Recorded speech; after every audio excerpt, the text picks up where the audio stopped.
लोमड़ियां दाग की बारियां को बिगाड़ती है, उन्हें पकड़ ले, क्योंकि हमारी दाग की बारियों में फूल लगे हैं। सुलमती नाम का एक प्रेमिका अपने नायक से जब मिलती है, इस प्रकार वर्णन कहती है। इसी का वर्णन यहाँ पर लिखा हुआ है।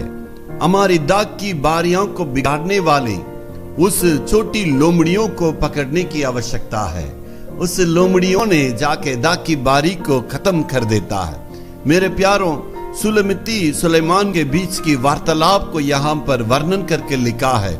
उन दिनों में फालिस्तीन के देश में देखिए, छोटी छोटी लोमड़ियां होती थी जो दाग की बारी को सत्यानाश करती थी, बर्बाद करती थी। वो वहां पर गड्ढे खोद के छिप छिप कर रह के वहां जो फूले रखते, उस फूलों को फल आने के पहले खा जाता था। इसलिए वो सुलमती कहती है, इस प्रकार की लोमड़ियों को जो हमारे दाग की बारी को बिगाड़ती है, उसको पकड़ के हमें नाश करना, ताकि हमारे दाग की बारी सही हो जाए।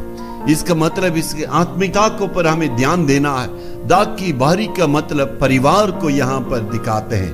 परिवार में बिगाड़ने वाली छोटी छोटी, परिवार को बर्बाद करने वाली छोटी छोटी लोमड़ियों की कुछ आदत जैसा है। इसका मतलब पति पत्नी के ऊपर संदेह करते हैं, वो भी एक लोमड़ी के समान है। पत्नी पति पर संदेह करती है, वो भी एक लोमड़ी के समान है।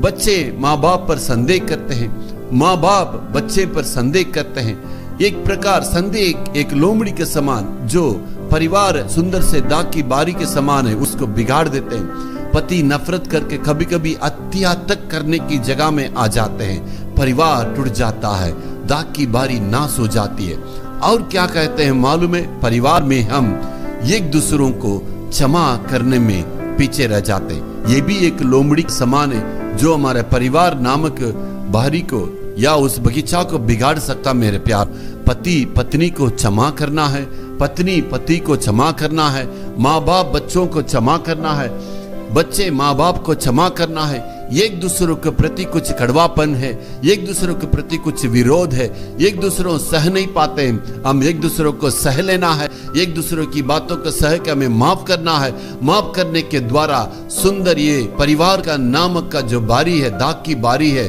उसमें फल लगेंगे, यानी प्रतिफल होगा। परिवार में आनंद और खुश रहेंगे, परमेश्वर उससे आनंदित रहेंगे।